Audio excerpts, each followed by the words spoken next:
যেমন জন্মদিন তেও থাকে, একবার মুখে বললেও পর্যন্ত না।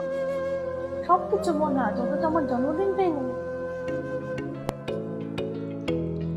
এই দেখো তো, এটা পছন্দ হয় নাকি? কি এটা? শুভ জন্মদিন। তোমার মনে আছে? তোমার জন্মদিন আর আমি ভুলে যাব, সেটা কখনো হয়?